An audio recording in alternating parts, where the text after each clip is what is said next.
Now, you've mentioned the Palio Rosso, the 100% Cab Franc. Probably your most iconic wine, would you say? Yeah, it's our most iconic, most important label. It was the first label produced from my parents at the end of 80s. And very important to say, Palo Rosso, it was born as a blend. At the beginning, it was a blend of Sangiovese and Cabernet Sauvignon. During the 90s, my parents decided to replace Sangiovese with Cabernet Franc. It's very funny. My mom always talk about this episode because for many, many years, a lot of people call us the winery Paleo, not Le Macchiole, just to understand how much important became Paleo Rosso for us. Fascinating people with stories to share, fabulous wines and the best local foods to accompany them, and beautiful places to discover and visit. All of this and more on Wine, Food and Travel with me, Marc Millon, on the Italian Wine Podcast. Join me for a new episode every Tuesday.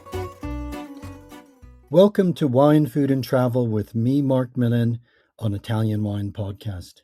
Today we travel to the Tuscan seaboard, to the prestigious wine zone of Bolgheri, to meet my guest, Elia Campolmi, who is joining us from his family's highly acclaimed and respected wine estate, Le Macchiole. Buongiorno, Elia. Many thanks for being my guest this morning. How are you? Ciao Marco, buongiorno. Thanks to you for invitation, and I'm really fine today. Busy with our work in the vineyards, but everything is perfect now. Yeah, you just said you were about to head out into the vineyards. You'll be doing that later this morning for the normal sort of treatments that you'd be doing at this time of year. Is it a beautiful day where you are? Yeah, it's a pretty cloudy day, but the weather is perfect. We can work very good. Yeah, good. It's not raining or anything. No, we're lucky for this. And yeah, our listeners are located all around the world, and many of them will have heard of Bolgheri and its famous wines, but they will have never been there. So can you describe where you are and just give us an impression of this small and very select wine zone in the hills, between hills and sea? So just to understand better, every time when people ask us where is located Bolgheri, I like to start from the coast. I explain always we are located close to the Tuscany coast.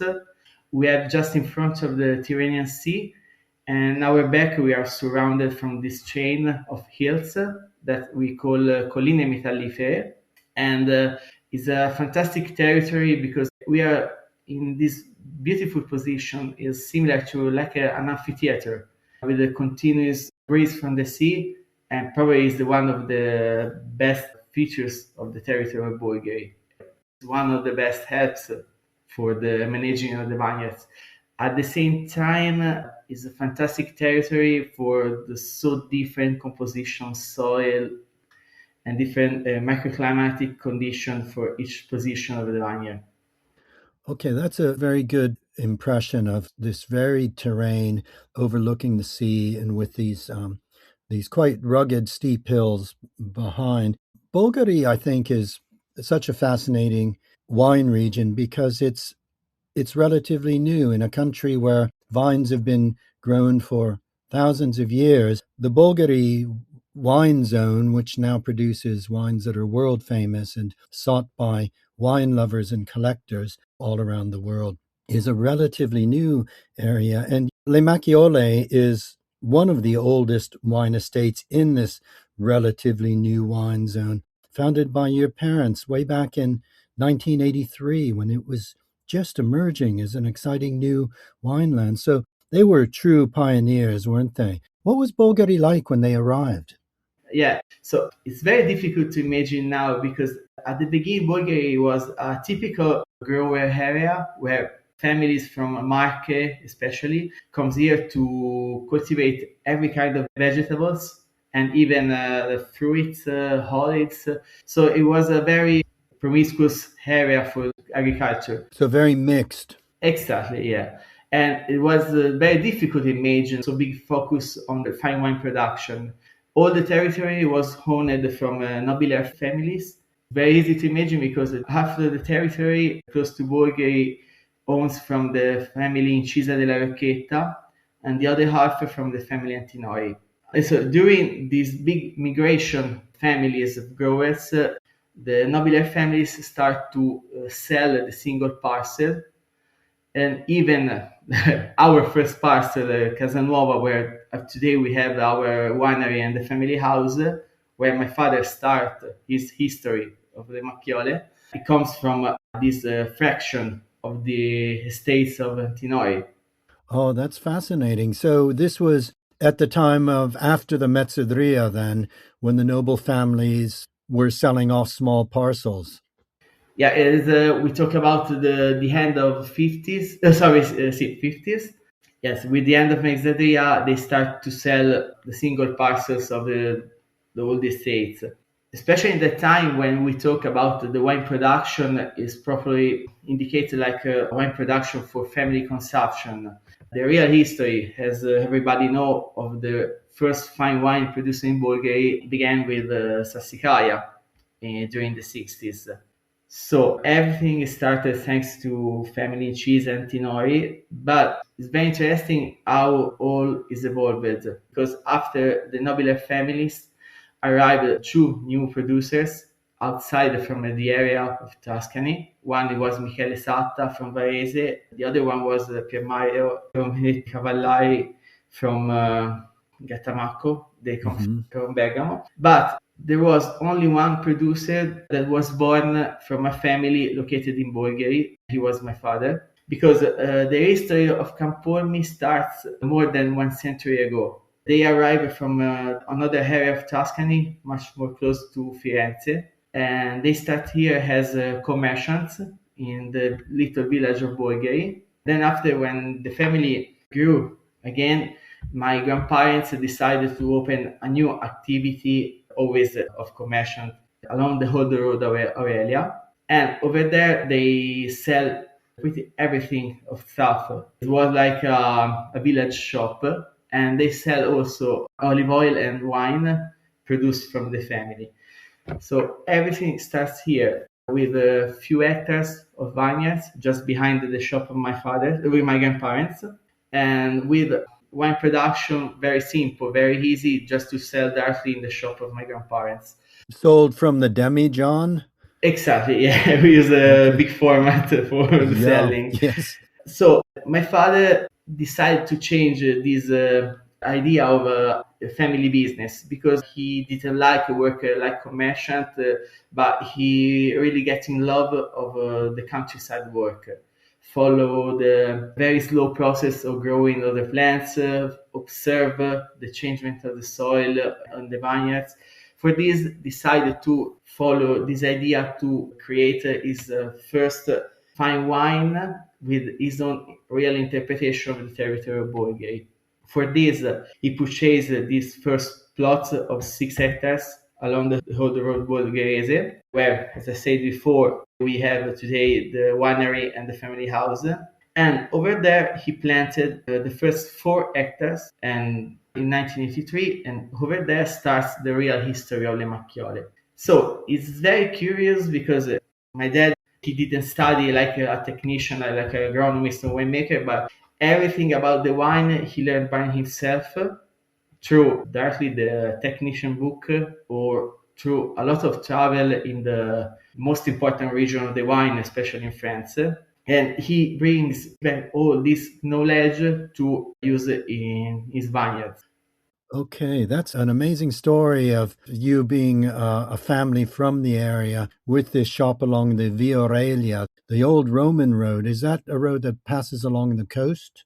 Yeah, exactly. At the time, it was the most important road, very close to the coast. We talk about 4 kilometers from the sea. It's very close to the Mediterranean Sea. It was a very important road of passage. For this, my grandparents had decided to open a shop over there because every day, lots of people with the trucks, with the cars, pass along this road.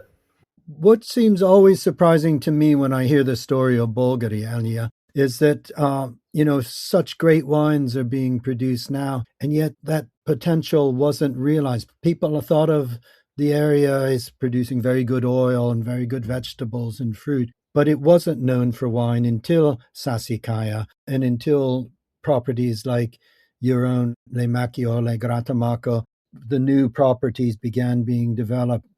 It's curious why it wasn't known for wine in those days, but perhaps it was the fact that it's so well adapted to what we call international varieties, because your parents decided early on to concentrate on international varieties.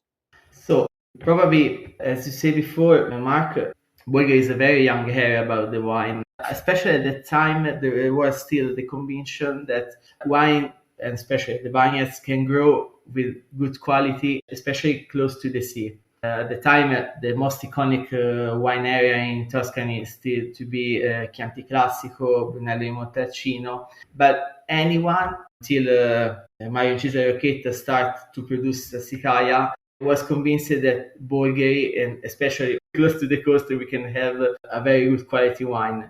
Okay, that's really, really interesting.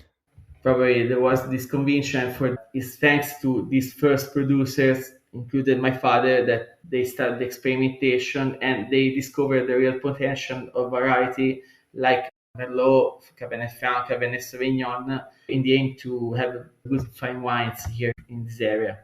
Okay, and to make wines from single varieties always at Le Macchiole. For us, probably represented one of the big challenge because always getting the inspiration from the French wine area that my father visited at the beginning. He bring this idea to produce a single variety wine. In fact, the history of Le Macchiole with single variety starts during the 90s with the first vintages of Scrio has a Syrah 100% and Messorio has Merlot 100%. Then, following this idea of monovarietal wine, we arrived until the end of the 90s when Le Macchiole decided to make this very important step to change very radically our most important wine, Paleo Rosso, making become 100% Cabernet Franc and absolutely the first 100% Cabernet Franc in Bolgheri. For that time, it was very revolutionary idea, very especially for us, we get very worried to make this big changement because there was not so a big knowledge of the 100% Cabernet Franc, not only in Bulgaria and Tuscany, but even in all Italy. For that, we are get very worried that our customers can understand our decision. We got very lucky because to realize 100% Cabernet Franc like a Palerosso, we work more than 10 years through very good selection of the soil, of the plants, at the same time with a lot of attention during the winemaking. For this, we arrive to the final result of Paleo Rosso. Okay, okay. Now, Elia, you're overseeing the vineyards, is that right? And can you tell us about the approach and philosophy that Le Macchiole has had really from the start, which you're carrying on? So, if I had to talk about today, Le Macchiole start to manage more than 20 years ago with an organic approach to the vineyards.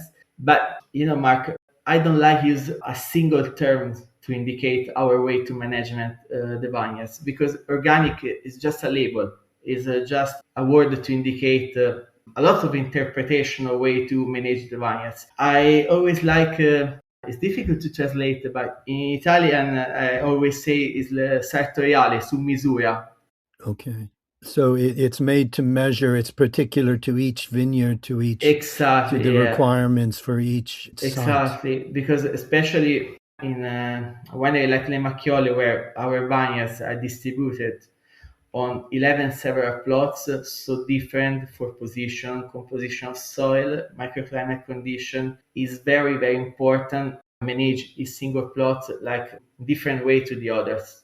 And for this, I don't like use a single word like organic. It's very sartorial. It's very on size for each single vineyard. Yes, I can see that. And I guess as well with the challenges you've been having to deal with in recent years with climate change, that's requiring you to be very agile in how you approach and deal with the conditions that you've been experiencing. Yeah, probably, especially now in the last vintages, the big challenge is observe and following the real necessity of the plants. Probably this has big intuition, big observation, and especially from the side of the family of my mom, that my grandparents are growers, we bring this experience of growers in the vineyard. In fact, thanks to my uncle, for me is my big master in the vineyard, and even me, I start to observe the vineyards with different eye. I think to have a right approach to the climate change is very important. Make a step back and following like the whole growers observe the soil and the vineyards. Are you finding that this approach makes the vines more resilient in these more challenging times? So probably yes, it's not a result that you obtain in few years, but is the result of many years of work. Everything starts, of course, with a good selection, even of the position where you have to plant the new vineyards, with a good selection of the single plants. And at the same time, since you start to plant the new vineyards, each single step is very important to arrive to this resilience, to make vines much more stronger in front of this bad condition in the vintages. Yeah, I imagine it's very challenging, but that's good to know that that approach is giving you the results and the resilience that allows you to deal with them. Elia, can we highlight some of your wines so our listeners can get an impression of some of your main wines? But I'd like to start actually. We think of Bolgheri primarily for its red wines, but you make a Palio Bianco. Can you tell us about this wine? Of course. So Paleo Bianco, he was born like a different way interpretation to make white wine in Bolgheri. So for this Bolgheri, probably keep a little bit more the connection with the traditional grape variety like Vermentino. And for the rest, there is a lot of big focus on varieties like Sauvignon Blanc, Viognier, Semillon. In the case of Le Macchiole, the challenge represents to make a very different, a very unusual white wine respect to the area of Bolgheri, and realizing this label with this wine that combinate a very good balance between elegance that represent the key of our job on all the other wines and the richness of aromas. For this, we combined these two varieties, Chardonnay, the main part of the blend, the minus part of Sauvignon Blanc.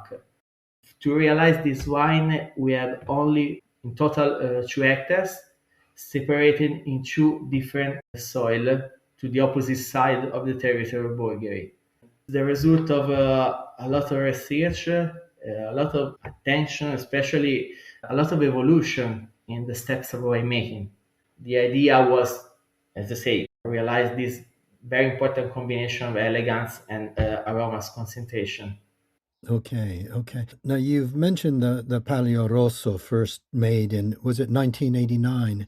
100% Cab Franc since 2001. 2001, exactly, yeah. 2001's the 100% Cab Franc. Probably your most iconic wine, would you say? Yeah, it's our most iconic, most important label, even because it was the first label produced from my parents at the end of 80s. And very important to say, Palo Rosso, he was born as a blend. At the beginning, it was a blend of Sangiovese and Cabernet Sauvignon. During the 90s, my parents decided to replace Sangiovese with Cabernet Franc. It's very funny. My mom always talk about this episode because for many years, a lot of people call us like the winery Paleo, not Le Macchiole. Just to understand how much important became Paleo Rosso for us. Okay. Probably is iconic even because he represents a wine with a big evolution, and I always like things he grew up like with us. We change with the wine, and the wine change with us. Okay. And how does Cabernet Franc express itself compared to, say, Cabernet Sauvignon? So probably for our idea, he represents the best balance between elegance and richness and structure. And for this, we always prefer work a Cabernet Franc in monovarietal, in single variety. he represented the ideal way to tell something about the territory of Bolgheri. Probably for this, we always decided to work with Cabernet Franc. Okay, okay. Now I know that you spent some time traveling the world when you were gaining your wine education prior to returning to Bolgheri, and you spent some time in Pomerol. Is that right? And I'm wondering how your world travels and world experiences have helped you to understand wines from other areas, but then expressing them within your territory with, for example, Messorio, which is 100% Merlot. Yeah. So when I think about my experience in Pomerol with the family Tempo, I always remember this big interpretation of a variety as Merlot, and very interesting the quality, the level, the elegance. Probably the characteristic that I really love of the wine from Pomerol is the maximum expression of elegance. For this, I always like bring the same level of elegance in Messorio. Of course, we talk of very different wine areas, very different soil and condition. But the idea to make this very big expression of elegance, it became always for my family, but even for me after, the maximum idea for the production of Messorio. Okay, okay. And then one more wine just to mention, which is, of course, Scrio, which is, again, a completely different grape, 100% Syrah. How does Syrah express itself in your territory? Probably Syrah is the most unusual variety for the area of Bolgheri because it's not so easy to grow, it's not so easy to vinify. It represents is like an obsession of my father for this variety. Probably if I should indicate some qualities for Scrio, the first mention is about the spiciness. Thinking to the old vintages, probably even some balsamic notes. I think it's not so typical expressions of the Syrah, but probably because the territory of Bolgheri is very unusual territory to grow a variety as Syrah. Okay. I think what's interesting for our listeners are they gaining an impression from what you're saying is although we have in Bulgaria, we have international grape varieties that listeners will be familiar with all around the world. The important point is that in Bulgaria as a whole, but at Le Macchiole in particular, where you concentrate on single variety wines, the expressions of these familiar grape varieties is completely unique to the territory. And that's what makes the wines of Bolgheri so great and so sought after. Elia, I'd like to turn to the subject of gastronomy and food and the wines of Le Macchiole. Your grandfather had the shop along the Aurelio. Were your parents also involved in restaurants before they began the vineyard? And I'm guessing that food and wine has always been important in your household. Yeah, it's funny this question because during the commercial activity of my parents, they also supply food to the customers of the shop, especially because the family of my father, for tradition, everybody was hunters. With my generation, this changed because I'm not a big fan of hunt, but every kind of animals that my grandpa and my father hunts, my grandmother cooks for the customers. Even the wild boars, the typical birds of this area, everything was cooked by my mom and served to our customers in the shop. It's like every day there was a post on the door with a typical plate of the day, Oh, dish amazing. of the Yeah, day. yeah. Exactly. Everything prepared from my grandmother. Those would have been the typical foods of the region. Probably the wild boar. Wild boar is the most typical meat that we always combine in the tradition with the wine.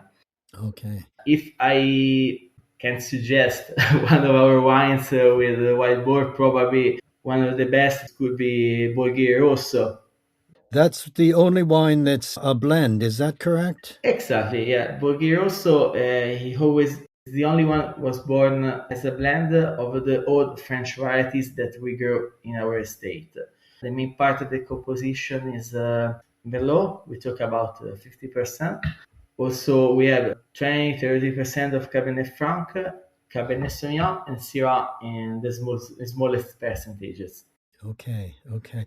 What are one or two other very typical dishes of your area? Maybe dishes that your mom would cook at home, but or also would be made for the shop that really pair well with your wines. I always keep this memory of my childhood, especially in the Sunday.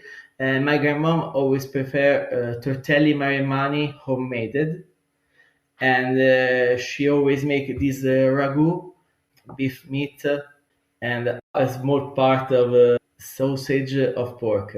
Fantastic ragu, very tasty. I still remember this plate because especially my dad liked it with one of our wines. And in the following years, she keep to cook, not in the Sunday, but sometimes happen. And we try to make the sparing for Bolgheri also. I think it's fantastic. It's incredible. Oh, that sounds absolutely fabulous. Elia, final question then, which is for our listeners who will be very eager to learn more and visit. Can they visit Le Macchiole? Yeah, of course. Especially in the last year, we start to organize to have visitors. And for this, we have one girl that follow only the part of the visiting. And if anybody wants to come to visit us to Le Macchiole, can check the form on our website and they can reserve a visit. Okay, and what will they do on a visit? Will they see the vineyards and see the cellar and Usually, yeah, the typical tour of Le Macchiale is the opportunity to visit the vineyards, even visit the winery, observe the several rooms of the winemaking, of the aging area, and even taste all our wines.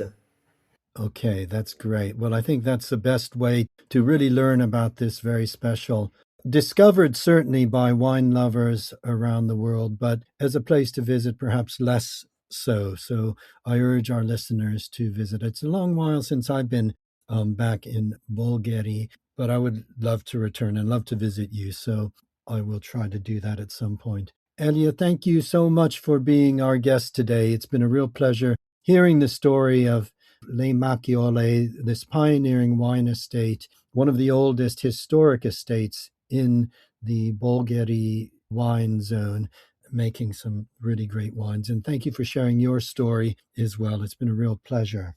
No, thank you to Mark for invitation. It's really a big pleasure to tell the history of our winery, our family.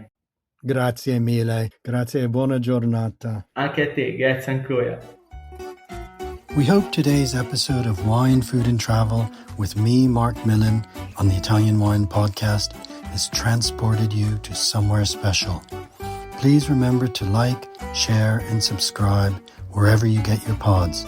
Likewise, you can visit us at italianwinepodcast.com. Until next time, chin chin.